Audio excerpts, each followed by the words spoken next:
Well, welcome to Focus Today, and it's always a lot of fun to have Tim Elbert in the house. He heads up the Four Seasons Nursery out there on Crater Lake Highway, and today, those watching on the Dove TV, it is absolutely spectacular with the fragrance in the studio because he's brought in this whole pot full of pansies. Petunias. Sorry, petunias. And they're just gorgeous. And by the way, we're going to give this away? Yes. All right, here's the deal. If you call in today, 776-5368, or if you're outside the immediate area and you'd like to call in, that's 1-800-373-5368. Your name goes in the hat. At the end of the program, we'll pull one name out. It could be yours, and you'll win this beautiful, beautiful pot full of just absolutely fragrant pink petunias, and they're beautiful. What variety are these? Now this is a new series by Surfinia called Bouquet. And so it's a bouquet. This particular one is bouquet hot pink. No kidding. And yeah, you just about need sunglasses on to look at this thing. But yeah, beautiful hot pink flowers on this, and it's a mounding type. So you could actually plant these in a border or a bed. You could in the smaller containers that are sitting on the ground rather than the hanging basket ones.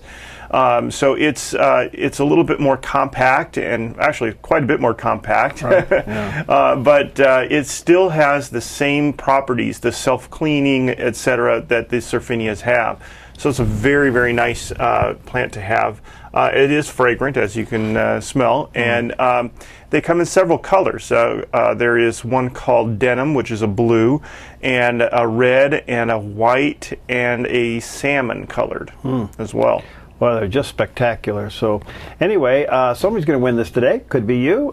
When you call in with your questions, we'll keep your name, and we'll draw some names out at the end and see if it's yours to possibly win this. So if you have any questions about what is going on in your yard, what you'd like to see going on in your yard, some problems from plants to fertilizers to planting, all kinds of things, Tim's the man. Four Seasons Nursery, Highway 62, just north of Violets Road, about a half mile.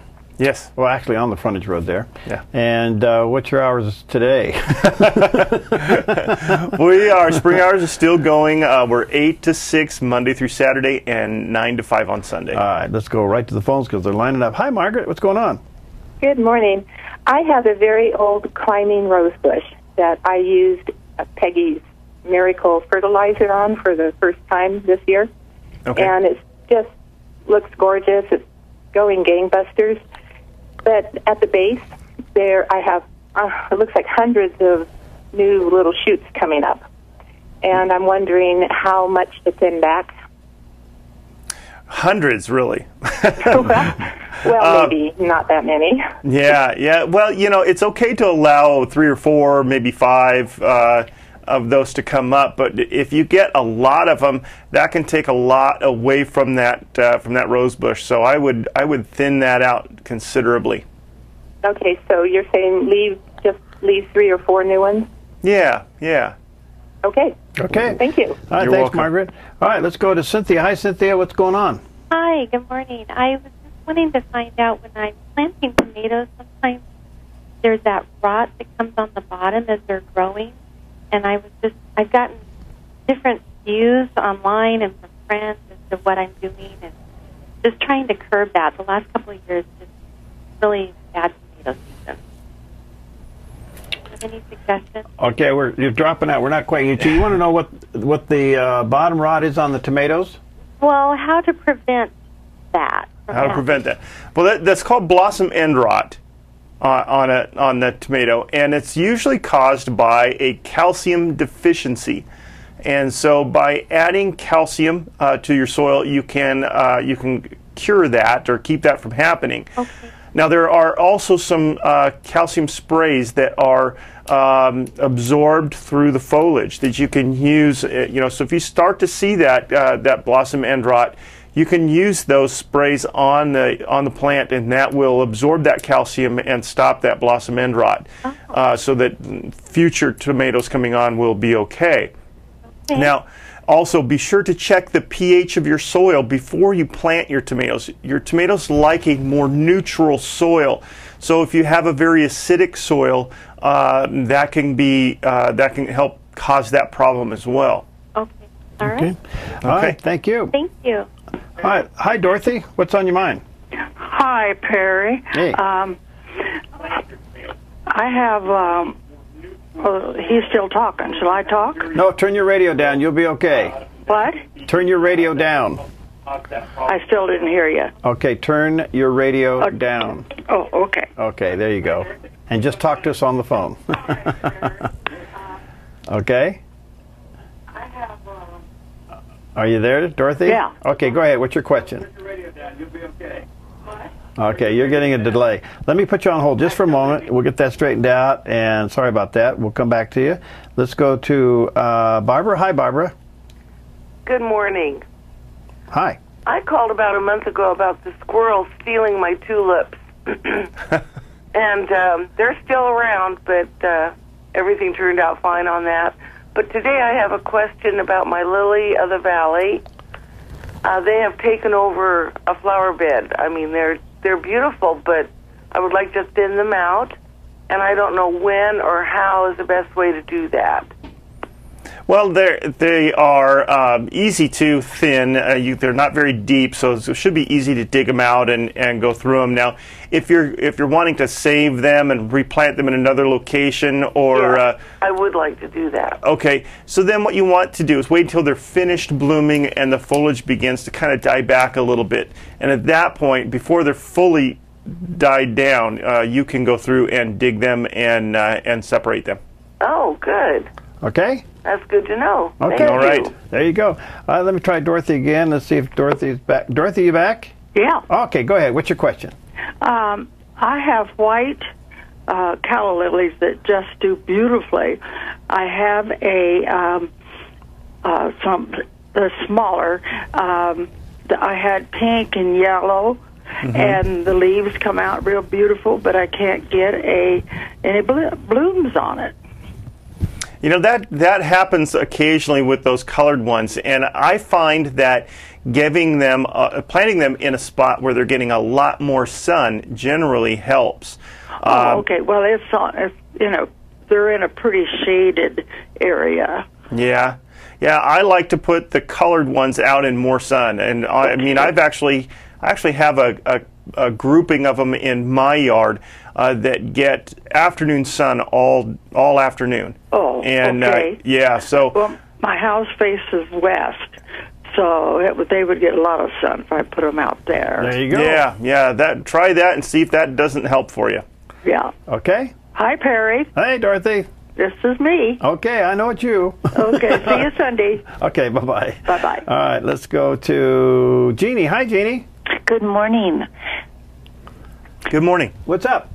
I have a question about how to keep the soil acidic enough to keep blueberries happy, and I'm wondering if we cleaned up under some cedar-type trees and all those it's not really needles with that type, but evergreen stuff, could I mix that into the soil? Would that help to acidify it and be good for it?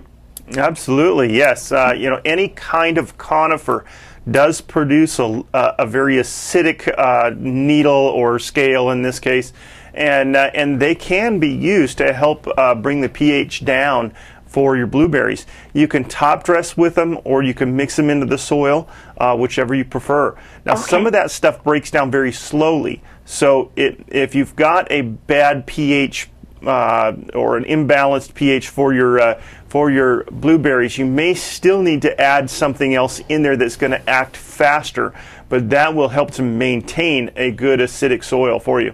Okay. And then what do I add in if it needs to be more quickly?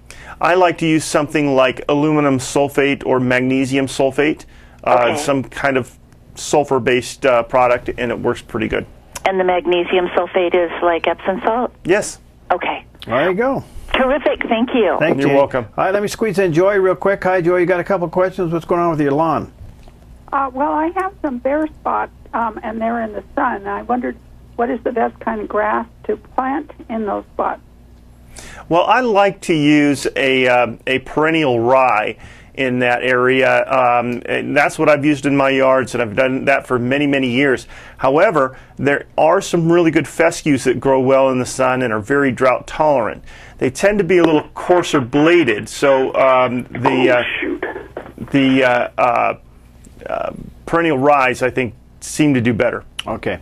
All right, we'll take a quick break, but you have plenty of time to call in, and your name will go in the hat. Somebody's going to win this beautiful, beautiful basket of petunias. This is the hot pink, and the fragrance in the studio this morning is absolutely wonderful. So get your name in the hat by calling in and asking Tim any question you may have about what's going on in your yard. 776-5368, or toll free for our listeners up and down the Southern Oregon coastline. He can answer coastal questions too.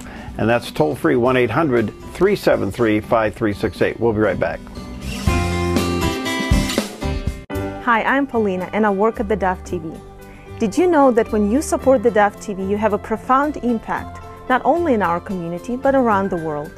It's your continued support that takes the inspiration and hope in the programs we produce and makes them available to the thousands of people who are watching these videos online every week. Help bring encouragement and hope to our valley and beyond by making a secure online donation today at our website, thedove.us.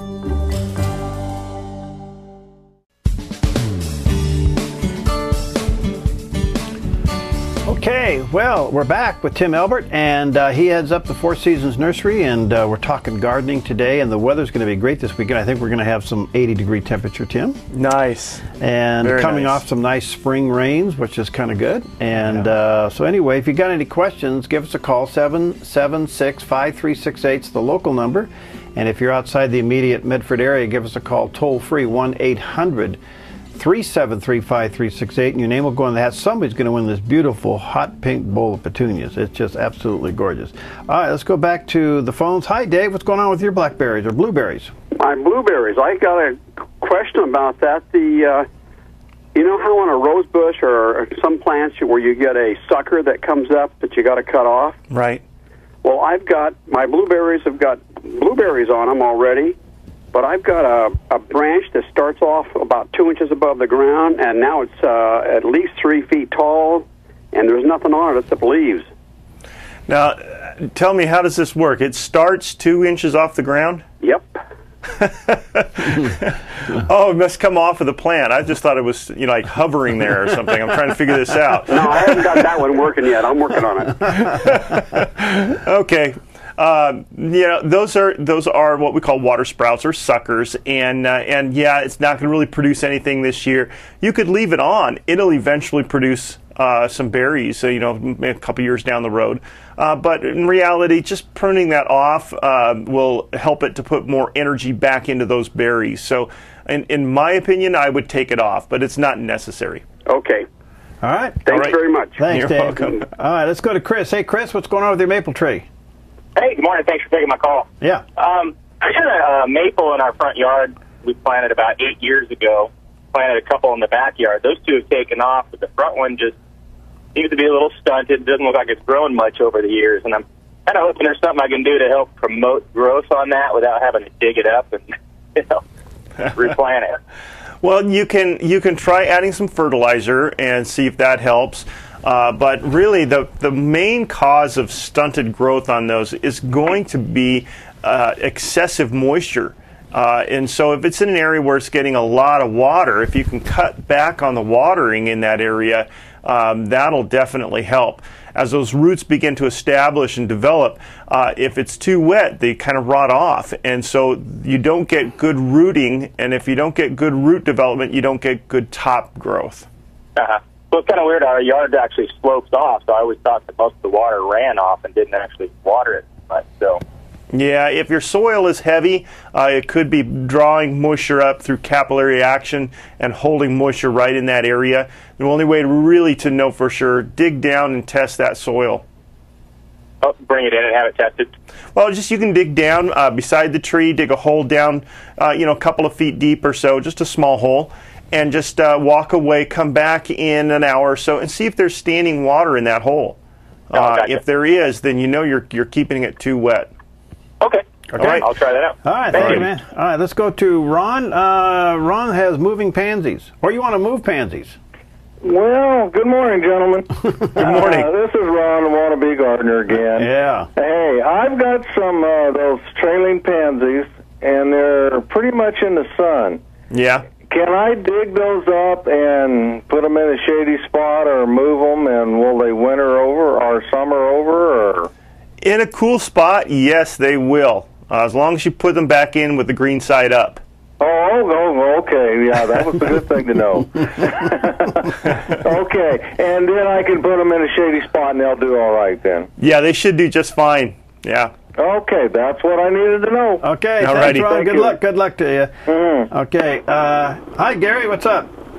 Hi. Well, I live at the top of Hillcrest, and I'm calling in because you said he knows what's going on in my yard. I want to know what's going on in my yard. Well, the deer are eating everything, and you can't get enough water in. I guess I must be pretty close. I'm just amazed at how much you know. So, yeah. You know everything. I want to know what's going on in my yard. I've got some pine trees. I've got Millie, my dog. I've got... I think it's Millie. Millie's going in your yard. That's probably what's happening. I use Miracle Grow on it, so it works. Okay. Oh, that's the problem. Okay. Thanks, guys. All right, thanks, Gary. All right. Bye. Okay, that's what happens when you have too much coffee. All right, hi, Linda. Hi. What's going on with your calla lilies? Well, I have them planted in the back of the house where it gets early morning sun, and then the rest of the time it's shaded. And it's been doing really well, but the leaves started curling, and I'm wondering, did it get too cold on one of those nights, and that's what's caused it, or is there something else wrong? Well, I doubt that curling of the leaves would be caused by cold weather, so I would think something else is happening there. If it's the older leaves that are curling up on there, check the undersides of the leaves and see if there's any insects or any damage going on. That would be my first check. After that, look into the soil. Make sure that the soil isn't soggy, too soggy wet there. No, I have very good drainage. Okay, yeah. So it sounds more like insect damage. And if that's not the case, then just maybe bring a sample in. Let's take a look. Okay. Okay. Thank you. All right. Thanks, Linda. All right, let's go to hey, Aaron. Yes, sir. What's going on? Well, I'd like to know a couple of things. One, when is a good time to thatch my lawn other than a day that I have no desire to go fishing? And the second one is we have some fan palms in our backyard that are about 20 feet tall, and they're not supposed to get that tall. How hard are they to remove? If you're wanting to dig them out, they're not going to be easy to dig out and move. Their root systems are fibrous, and they don't have any big roots, but they have tons of little roots. They don't go a long ways, but they're fibrous and they're hard to cut through, and not a lot of fun to dig up. Now a 20-foot windmill palm, that's not unusual. They will get that big. Because when we moved in, the previous owners, that was like 13 years ago, they were about, at that time, they were about 12 or 13 feet tall. Yeah. And he said, they've been that way for about 5 or 6 years, and he didn't anticipate it getting any taller, but it's kind of like a teenager, I guess. They suddenly got a growth spurt. Yeah, they, the plants don't quit growing. So, okay. They'll keep going. But that's, it's nice that you got one that big, but if you're going to try to move it, that's going to be hard to do for sure. I have no intention of moving it. Okay. Is this a good time to thatch? For thatching, the best timing, we're starting to get late for thatching. So I would say, hold off now until fall and do it in maybe September. Okay. Okay. Right. Good, because the salmon are coming in. Okay. Yeah. All right. See you around, Aaron. All right. Thank you much. Appreciate it. All right. As a fisherman, I knew the answer to that question. Yeah, I knew the answer. That was the right answer to give him, too. That was the honey thing. Merwin, hey, your dogwood's not blooming, huh? Yeah, I've lived here for about 4 years, and it's never bloomed. And I just wonder if there's something we can do to encourage it, either that or take it out. Yeah, I've encountered dogwoods that weren't blooming mostly because they were in really dark areas, not getting enough light. And it's a tough situation for us because in the full sun, dogwoods tend to be susceptible to dogwood anthracnose and other issues, and they don't do so well. But in the shade, if they're too shaded, then they just don't bloom. So you got to find just the right place to put a dogwood tree, and that would be my thought. If it's in a real shady area, chances of it continuing to bloom is going to be pretty slim. Would nitrogen help to increase, to give more possibilities for blooming, or? Well, not necessarily. Nitrogen is going to increase the top growth on the plant, but not necessarily help it encourage it to produce flowers. Flower production would be encouraged by adding phosphorus, but even still, if the conditions aren't right, the plant will not produce them. So I'll give it one more year, and out it goes. All righty. Thanks, Merwin. All right, thank you. Bye-bye. Humane Society. Yeah, there we go. Hi, Joy. What's up? Hi. I bought I'm going to say this. Maybe I better spell it. Kaminiski, Polygala, out at the Four Seasons Nursery a couple years ago. Yes. And it says to fertilize it 1 to 3 times during the growing season, but is it acid or alkaline? Well, I would just use a standard tree and shrub fertilizer on that. Standard what? Tree and shrub fertilizer. Oh, tree. Yeah, like the Fertilome tree and shrub food. Okay. Yep. Thank you very much. You're welcome. Okay. All right, let's go to Midge. Hi, Midge. What's up? Yes. Is it safe to put my mother-in-law's plant back outside now? Yes, it is. Good. Yes, it's safe. What's a mother-in-law plant? It's a, well, we call it mother-in-law's tongue, Sansevieria. It's a house plant that has really spiky leaves that stick up. Yes. I got the point. Yeah. I'd be getting myself in trouble here. They're kind of like a desert plant. Kind of like a what? Like a desert plant. Yes, yeah. They're kind of deserty, yucca type of a thing, yes. All right. There you go, Midge. God bless you. You too. Bye-bye. All right. We'll be right back. Our phone number is 776-5368. 776-5368, or toll free if you're outside the immediate area, 1-800-373-5368. We'll be right back. Hi, I'm Daniel and I work at theDove TV. You know, compared to Portland, Seattle, and LA, Medford might be considered a small market, but at theDove, we're excited about the opportunity to make a big impact right here in our community. And you help make that happen. Did you know that more than 90% of our income comes from people like you? You can help us now by making a secure online donation at our website, thedove.us, or by phoning 541-776-5368.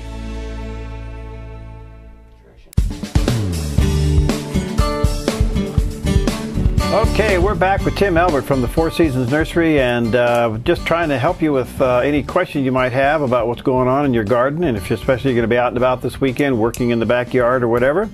And he's here to take your questions. By the way, the Four Seasons Nursery, you go out Highway 62, hop over on Vilas Road, get on the frontage road, and go north about another half mile. You can't miss it. It's beautiful, and all the hanging baskets are there, and the lawn's there, and the nursery is just elegant. And they're open 8 to 6. 8 to 6, Monday through Saturday, 9 to 5 on Sunday. Yes. Did I get that right? You got it right. All right. So, but anyway, when you're calling in today, somebody's going to win this beautiful pot full of petunias. This thing is just gorgeous, hot pink, and the fragrance from these petunias is just wonderful. So anyway, 776-5368 or toll free 1-800-373-5368. And I think Betty, you've been waiting a long time. Thank you so much. What's going on? Are you there, Betty? Oh yes, I'm sorry. I was running the water, couldn't hear you. Okay. Yes, I have a cyclamen plant that I have babied, and I can't seem to make it the leaves turn yellow on it. Am I doing too much water, or too much sun or light, or what? Well, how long have you had it? At least a month. Okay. And it's finished blooming now? Well, no, it still has blooms on it. Okay. So the cyclamen are going to like bright indirect light indoors, and they like to be on the cool side, and then moist but never soggy, and don't let them dry out. If they dry out, then they're going to want to go into dormancy, in which case then you're going to start losing your flowers, losing your foliage, and then getting them back from dormancy is not easy. So so don't let them dry out. Keep them evenly moist and bright light, and it should do pretty good. Do I need to put fertilizer on it, maybe? Not a bad idea. You can add a little liquid soluble fertilizer like the Geranium Hanging Basket and Pansy Food by Fertilome. That's the one that we use a lot, and it works very well.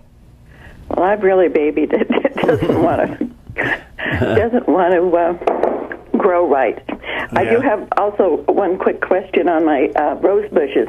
They have brown spots on them out back. Is that the weather, or? Yeah, the black spot is a fungus, and it's not an easy one to control at this time of year, but you can use some of the liquid systemic fungicide on it, and that should stop it from getting any worse. Okay, sounds great. Okay, Betty. Thank you very much. Thank you. All right. Hi, Nancy. Hi. What's going on? Well, I planted my corn about 2 weeks ago, and we're not seeing sign of anything. And I know it's been really cool, and my question is, should I not water it so that maybe the soil warms up a little more? Am I watering it so much that it's staying cool? Well, that certainly can be an effect. So if you are watering a lot, you might hold back and see. The other thing is start at the one end of your row and just dig up one of those seeds and see if you're getting germination there. Okay. And if you're, you might see them. They should be cracking and germinating. 2 weeks. Yeah, it's still a little bit early for this kind of weather for them to pop. So you should be able to see something within the next couple of days. Okay, but they shouldn't just maybe have rotted away? Well, that is definitely a possibility, and the only way you're going to know for sure is to, you just dig up a little section and see what the seeds are looking like. Okie dokie. Okay. Thanks, Nancy. Bye. All right, let's go to Kathy. And Kathy, you got some aphid problem with your cherry tree? Yes, I have what they call a 3-in-1, which is grafted 3 varieties onto the tree. Right. But I actually have 4. I got lucky, I guess. So it's 4 varieties. And part of the varieties, not all of them, got aphids in the leaves at the tips of the branches. And I went out one day, and here these leaves are all just curled like heck and just loaded with aphids. And the ants were in the tree like crazy. So I thought, I'm trying to go organic here. So I thought, okay, let's see what happens with the ants. And they managed to control quite a bit of it, but not enough. So I went out one day and used some safer spray on it, and that helped. But before I could go out and spray it again, the aphids were getting attacked by ladybugs and box elder bugs, and they pretty well took care of the rest of it. But my question is why would aphids attack part of the tree and not the rest? And what can I do to keep them out of there in the future? Well, as to preference, I haven't sat down with an aphid and talked to it recently to find out why it likes the flavor of one cherry over another. But, it might have to do with the tenderness of the leaves or things like that. So, who knows? They just like one over another. Yeah, it seems kind of strange to me, but that's what they were doing. Yeah. So it could be just too that's where the outbreak started, and they just hadn't moved quite far enough yet. But I don't know. There was a ton of them out there. I mean, it was loaded on some of the ends of the branches, and others just completely unaffected. Wow. Yeah. as far as keeping them away from year to year, there's really not much you can do other than pick up some ladybugs and put them out as that new growth appears. Well, yeah, they just showed up one day, and I go out there and there's ladybugs just eating away, and Well, there I you thought, go. oh goody, thank you for Yep. coming, ladybugs. I didn't even know they were in the yard. I was thinking of buying some, but there they were. Well, God provided. Yeah, and some box elder bugs, and I didn't know that they would attack. I mean, we don't want them in the house. They don't sting or anything, but they're annoying. But I hadn't even seen any in the neighborhood lately either, but there they were just There you feasting go. on those aphids. Okay, thanks, Kathy. Thank you. Okay, bye-bye. Let's see here. Robin, what's going on? Hello. Yeah. Well, you just spoke with someone about a cyclamen, and you said it would be really difficult to take out dormancy, and I think that's what has happened to mine. I have 3 sad little leaves, Yeah. and that's it. There's no flowers. There's just these 3 sad, just pitiful leaves. Well, in order to get it to break its dormancy, and I'm going to have to just give you the basics because you may have to check online for timing, but go ahead and take off those leaves, pull that corm, that bulb, out of that soil, clean off the roots, the soil, and everything. It doesn't have to be totally clean, but get most of that off. Put it in a brown paper bag, wrap that up tight, put it in the refrigerator. And then I'm not sure how long it has to be in the refrigerator or the freezer. I still don't, I'd have to look that one up to know for sure. But it needs to go through a winter. And so by doing that, you're going to kind of force a winter on it. And then after the allotted amount of time, you need to pull it back out, replant it, and it should pull itself out of dormancy and begin to grow again for you.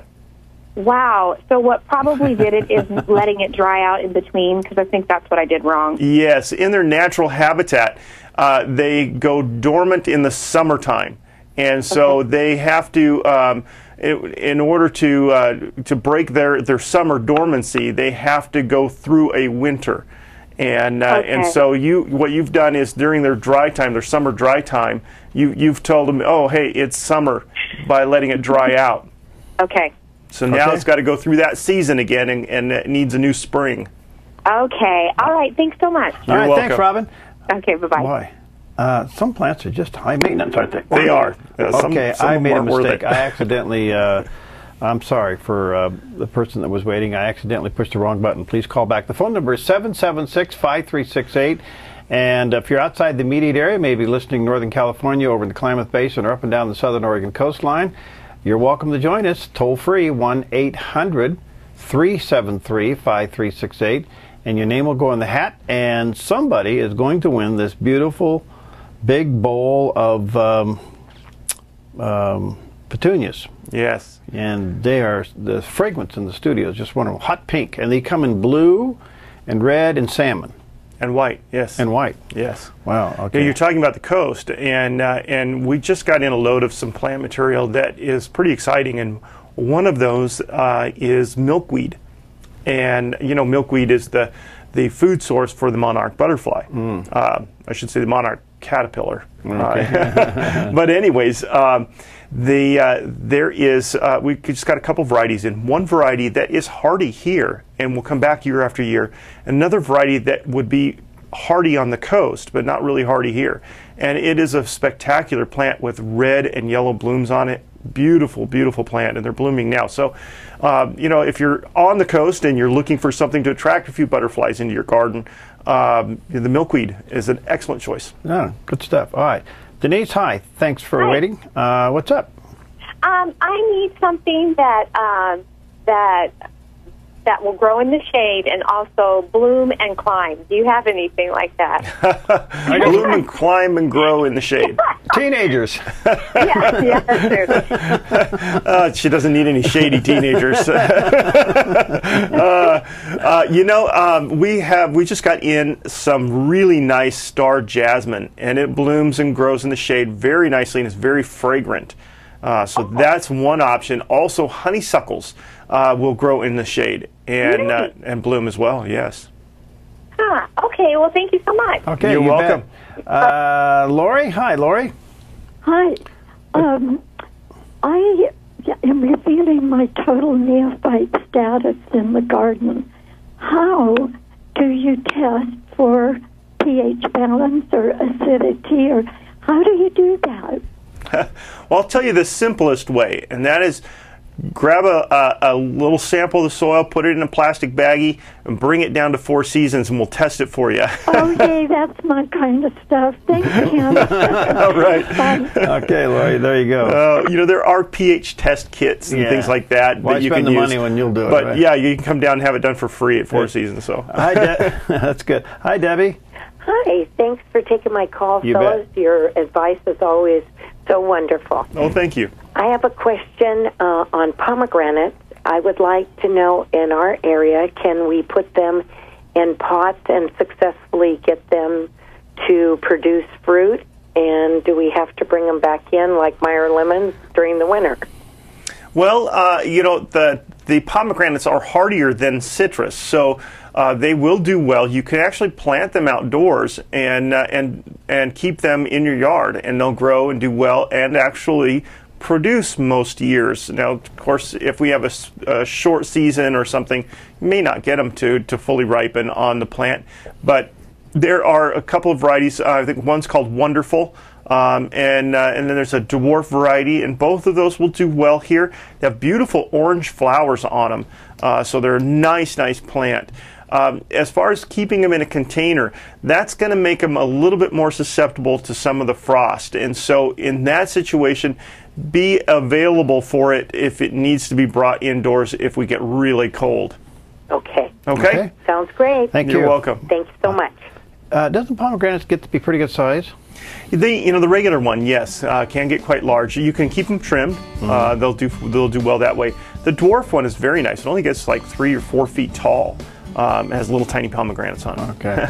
All right, if you got any questions for Tim, 776-5368 or toll free at 1-800-373-5368. This will be our last segment and your last chance. Call in with a question, get your name in the hat. Somebody's going to win this beautiful, beautiful hot pink petunia, and it's going to go home to somebody, maybe you. We'll be right back. Hi, I'm Paula, and I work at theDove TV. Every day we get letters and emails from people who've been encouraged, blessed, and challenged by the programs on theDove TV. But we couldn't do it without you. Did you know that more than 90% of our income comes from people like you? You can help us continue to bring inspiration and hope to our community by making a secure online donation at our website, thedove.us, or call us at 541-776-5368. We are back with Tim Elbert, who heads up the Four Seasons Nursery out on Crater Lake Highway, and you just get out there, Highway 62, jump off at Violet's Road and get on the frontage road and go up about a half mile. You can't miss it. Absolutely gorgeous. You'll see those gorgeous hanging baskets, Crater Lake baskets. And by the way, if you're in Eagle Point, those are your baskets. Yes. Crater Lake. If you're in Central Point up and down Main Street there, those are yours. Yep. Vogel Park. Yes. And Asante. Yes. Those are all come from Four Seasons. That's right. And you're all sold out. Yeah, we got fresh ones coming on in the greenhouses, and Table Rock Fellowship. They're getting 20 of them next week. So wow, yeah, they're just gorgeous. And do they have this variety of the petunia in it? No, these ones are more just for. Well, that's right. You got the stuff. hanging down one. We have the real trailing regular Surfinias, and these are the bouquet Surfinia. All right, let's go to the phones and get as many calls in as we can here. Hi, Mary. What's going on with your dog? What, Mary? Hello, Mary. No, Mary. Okay. Mary had a little dogwood. Okay, you got water in the dogwood. Ingrid, are you there? Yes. Okay. Hi. How can we help you with your roses? I understand from a friend of mine that I have thrips in my roses that are sucking the life out of my little buds. Oh, and yes. so I got a spray, and someone told me, well, the spray isn't going to do any good because they hide in the petals. They tuck themselves in there, and I need a systemic product. So what do you recommend, Tim? Well, there are sprays that work well. However, yes, getting that spray to penetrate into the flower buds can be difficult, and so you've got to make sure that that's what you're spraying when you're spraying for thrips is that you're soaking those flowers really well. Using the spray that you have, that is going to be the way to do it. Really soak those flower buds. Systemics work pretty good too, and you can use a systemic, but it's going to take some time for that to reach the point where the flowers are. So don't expect to see an instant change by using a systemic. It'll take a couple of weeks. Okay. All right. All right. Sounds good. Thanks. Thank you. Okay. Hi, Yolanda. Hi. You got a sick fruit tree? We have a bunch of fruit trees, and they have problems. We don't even know what we're doing wrong. The leaves start to bloom, right? And it looks very healthy, but then the leaves start to curl, and then they get mushy. And then we also have trees that are very brittle, and the branches are just breaking off by themselves.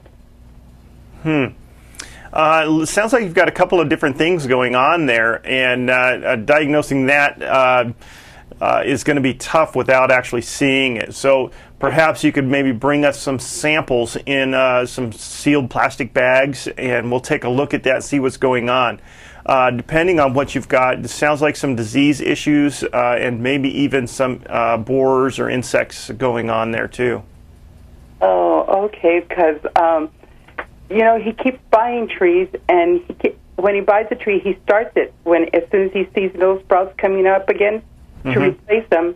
So that's all we're doing. We're just letting them grow a little bit, and then we have to replace them again.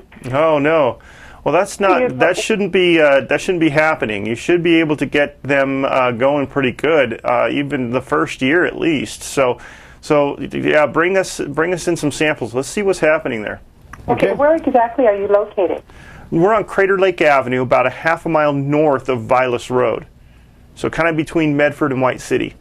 Oh, okay, great. Thank you very much. Thank you. Alrighty. Okay, Mary, we got you back. Sorry about that. Thank you. I have two quick questions. One is I was up by Schreiber's in the Iris Gardens up in Salem. Oh, yeah. And I saw a tree there that was absolutely beautiful, and I think it was called a pagoda dogwood. And I've never seen it before, and I was wondering if that's something that you could get. I'll have to look into that. Pagoda dogwoods are beautiful trees, just not very widely known. And so I'll look into it, see if we can find some. They are kind of rare.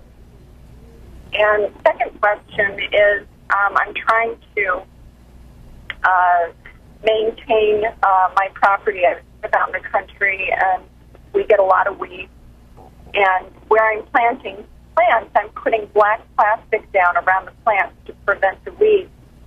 And when I went to the extension, I learned that can kill the microbes in the ground. Right.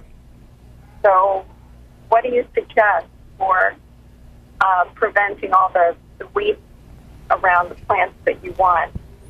Well, you can use a landscape fabric. That'll allow air and moisture to travel up and down through that soil. And that will create a better environment for the natural microorganisms in your soil, and be much better than using plastic. Now, again, with the fabrics and the plastic and things like that, they work to keep the weeds down that are existing. But weed seeds can come in and end up on top of that and germinate and grow. So you still would.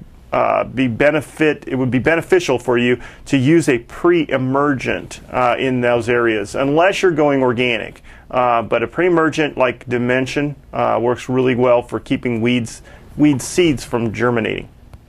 Oh, okay. Thank you. That's good information. Okay. Okay. Thanks, Mary.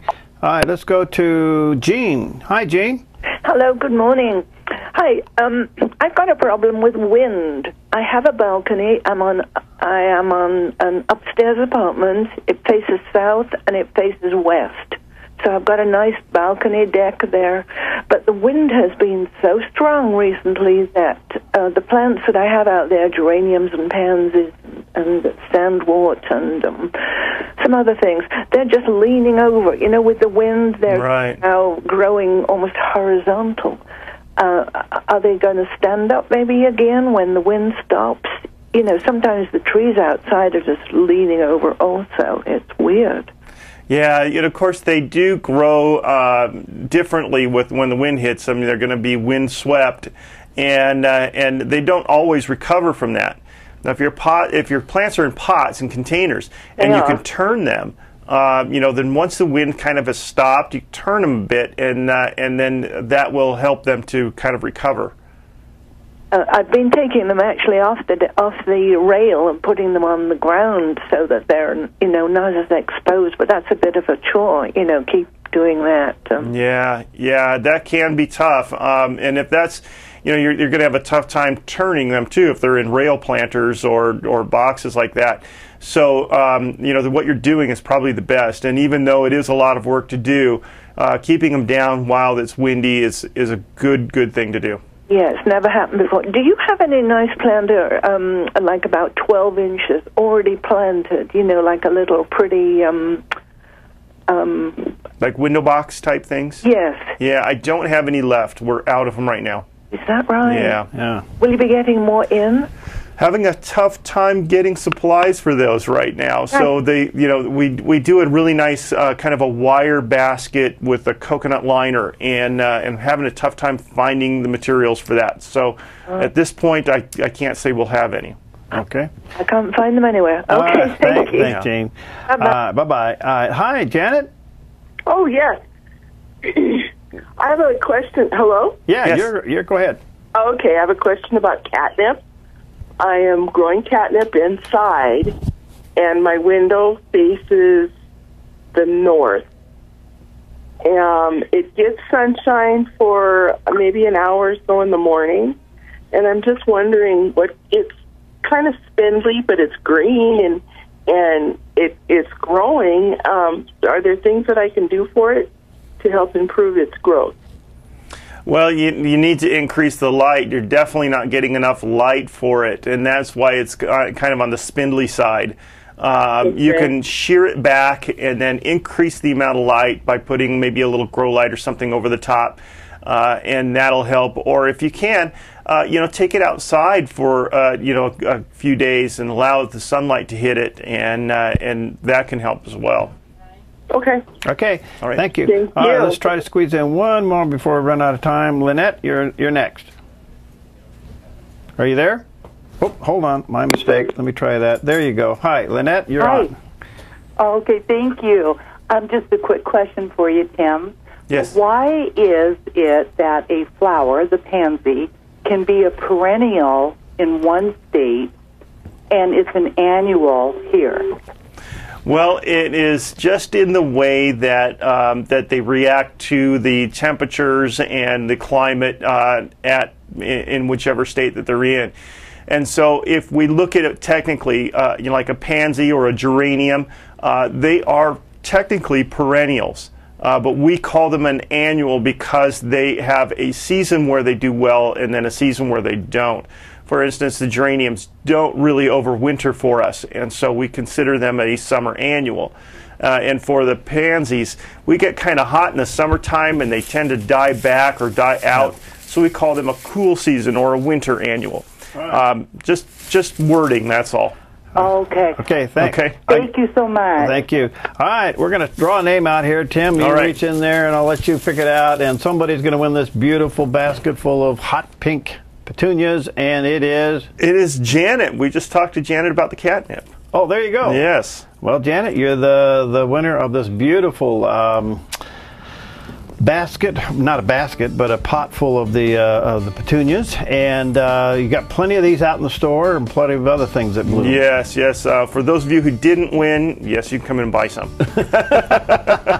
Okay, and 8 to 6 Monday through Saturday, 9 to 5 on Sunday, and all the great advice and just a gorgeous setup out there. And are you taking orders for baskets? At this point, we're not actually taking orders, but we do have lots and lots of hanging baskets out there. Smaller sizes, bigger ones coming on in a couple more weeks. All right. Thank you, Tim. See you next All right. time. Thanks. We'll see you next time on Focus Today.